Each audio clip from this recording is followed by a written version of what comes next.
Hello student, आप सभी का स्वागत है हमारे चैनल YRS क्लास में। आज की इस वीडियो में हम विषय हिंदी में 6 नंबर का बहुत ही महत्वपूर्ण प्रश्न पूछा जाता है। आज की इस वीडियो में आप लोगों को पूरा बताने वाला हूँ, जिससे कि आपको पूरा 6 नंबर मिल जाए। तो स्टूडेंट, ये है परीक्षा का पेपर पिछले साल का। सबसे पहले ये जान लेते हैं कि परीक्षा में प्रश्न कैसे पूछा जाता है। अब प्रश्न नंबर 8 पर ध्यान दीजिएगा।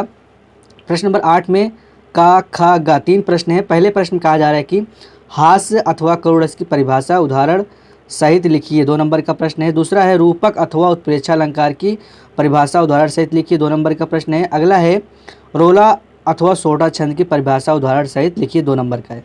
इसमें अथवा अथवा करके दिया है, मतलब कि जैसे पहले देखिएगा, पहले कह रहा है कि हास्य अथवा करुणरस की परिभाषा उदाहरण से, मतलब अथवा करके, चाहे हम हास्य रस का लिखें चाहे करुणरस का, मतलब 2 दिया है, दोनों में से एक का लिखना है। इसी तरह का इसमें भी 2 दिया है, 2 में से एक लिखना है। इसमें भी 2 दिया है, 2 में से एक लिखना है। मतलब सभी का एक का परिभाषा और उदाहरण सहित लिखना है, मतलब दोनों में से एक लिखना है बस।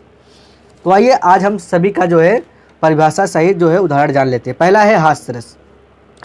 तो यहाँ पर हास्य रस लिखेंगे और यहाँ पर हेडिंग डालेंगे परिभाषा। परिभाषा लिखेंगे नीली पेन से।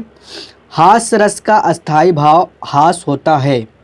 किसी व्यक्ति के विकृत रूप, आकार, वेशभूषा आदि को देखकर हृदय में जो विनोद का भाव उत्पन्न होता है वही हास्य रस कहलाता है। ये हो जाएगा हास्य रस का परिभाषा।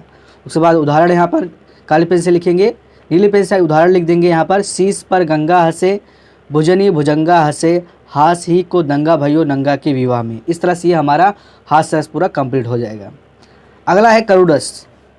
करुणरस भी लिखेंगे, यहाँ पर लिखेंगे करुणरस, हेडिंग डालेंगे परिभाषा। परिभाषा में हम लिखेंगे इसका अस्थायी भाव शोक होता है। शोक नामक अस्थायी भाव जब विभाव, अनुभाव तथा संचारी भाव से सहयोग करता है तो करुणरस की निष्पत्ति होती है। ये हो गया परिभाषा। परिभाषा के नीचे हम उदाहरण भी लिख देंगे। उदाहरण यहाँ पर काली पेन से लिखेंगे, नीली पेन से लिखेंगे। मणि खोए भुजंग सी जन्नी, फनसा पटक रही थी शीश, अंधी आज बनाकर मुझको किया न्याय तुमने जगदीश। तो स्टूडेंट, ये हो गया हास्य रस और करुणरस का परिभाषा उदाहरण सहित। अब हम अगला देख लेते हैं रूपक, उत्प्रेक्षा और उपमा अलंकार का परिभाषा उदाहरण सहित। तो पहला है उपमा अलंकार।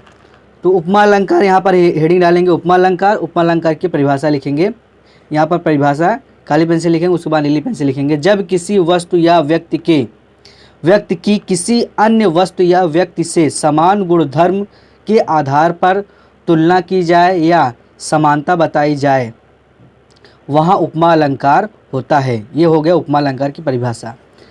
इसका हम उदाहरण लिखेंगे। उदाहरण यहाँ काली पेन से लिखेंगे, नीली पेन से लिखेंगे। राधा के चरण गुलाब के समान कोमल हैं। ये हो जाएगा उपमा अलंकार का परिभाषा और ये उदाहरण कंप्लीट हो जाएगा पूरा। अगला है रूपक अलंकार। रूपक अलंकार यहाँ पर लिखेंगे परिभाषा काली पेन से, उसके बाद इसमें हम परिभाषा लिखेंगे रूपक अलंकार का। जहाँ उपमेय में उपमान का भेद रहित आरोप किया जाता है, अर्थात उपमेय और उपमान में अभिन्नता प्रकट की जाए, वहाँ रूपक अलंकार होता है। ये हो गया परिभाषा। इसका उदाहरण में लिखेंगे हम।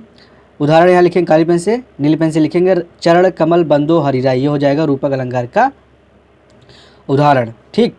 अब अगला है उत्प्रेक्षा अलंकार। उत्प्रेक्षा अलंकार में देखिएगा स्टूडेंट, यहाँ पे इसको हम लिखेंगे उत्प्रेक्षा अलंकार, यहाँ पे काली पेन से इसको लिखेंगे परिभाषा। उसके बाद हम नीली पेन से इसका परिभाषा लिखेंगे। जहाँ उपमेय में उपमान की संभावना की जाए वहाँ उत्प्रेक्षा अलंकार होता है। उदाहरण में लिखेंगे, यहाँ उदाहरण काली पेन से लिखेंगे, उसके बाद नीली पेन से हम लिखेंगे। सोहत ओढ़े पीतु पटु, श्याम सलोने गात, मनो नील मन शैल पर, आतपी परियो प्रभात। इस तरह से उत्प्रेक्षा अलंकार का परिभाषा हो जाएगा और ये उदाहरण। ठीक। अब अगला देख लेते हैं रोला सोठा का। रोला सोठा का हम इस तरह से लिखेंगे। यहाँ पे हम लिखेंगे रोला, उसके बाद यहाँ पे हेडिंग डालेंगे परिभाषा। परिभाषा में हम लिखेंगे नीली पेन से। यह 4 पंक्तियों वाला एक सममात्रिक छंद है। इसमें 8 चरण होते हैं। इसके प्रत्येक चरण में 11 और 13 के विराम यति से 24 मात्राएं होती हैं। ये हो जाएगा परिभाषा में। इसका उदाहरण लिख देंगे। उदाहरण यहाँ पे उदाहरण नीली पेन से लिखेंगे। जीती जाती हुई जिन्होंने भारत बाजी, निज बल से बल मेट विधर्मी मुगल कुराजी, जिनके आगे ठहर सके जंगी न जहाजी, हैं ये वही प्रसिद्ध छत्रपति भूप शिवाजी। ये हो जाएगा रोला का परिभाषा और ये हो जाएगा उदाहरण। ठीक। अगला है सोठा। यहाँ पे लिखेंगे सोठा। यहाँ पे लिखेंगे परिभाषा। परिभाषा में हम नीली पेन से लिखेंगे, यह एक अर्धसमात्रिक छंद है। इसके पहले और तीसरे चरण में 11-11 तथा दूसरे और चौथे चरण में 13-13 मात्राएं होती हैं। जो हो जाएगा परिभाषा। उदाहरण में हम लिखेंगे यहाँ पर उदाहरण में लिखेंगे नीली पेन से, जय ही सुमिरत सिद्धि होई, गणनायक करिवर बदन, करहु अनुग्रह सोई, बुद्धि राशि शुभ गुण सदन। तो स्टूडेंट ये हो जाएगा हमारा सोठा का परिभाषा और ये हो जाएगा उदाहरण। तो स्टूडेंट हमने आप लोगों को हास्य रस करुण रस का परिभाषा उदाहरण से बता दिया, रूपक उत्प्रेक्षा अलंकार का भी परिभाषा उदाहरण सहित बता दिया, रोला सोठा उपमा अलंकार जो है उदाहरण सहित जो है आप लोगों को बता दिया। तो सभी जो आप लोग कॉपी में अच्छे से लिख लीजिएगा और याद कर लीजिएगा, क्योंकि ये सभी प्रश्न हर साल पूछे जाते हैं, इसमें कोई चेंज होता नहीं, ऐसे सेम पूछा जाता है 2+2+2 जिससे कि आप मुझे 6 नंबर पूरा मिल सके। तो उम्मीद करता हूँ आप लोगों को यह वीडियो पसंद आया होगा।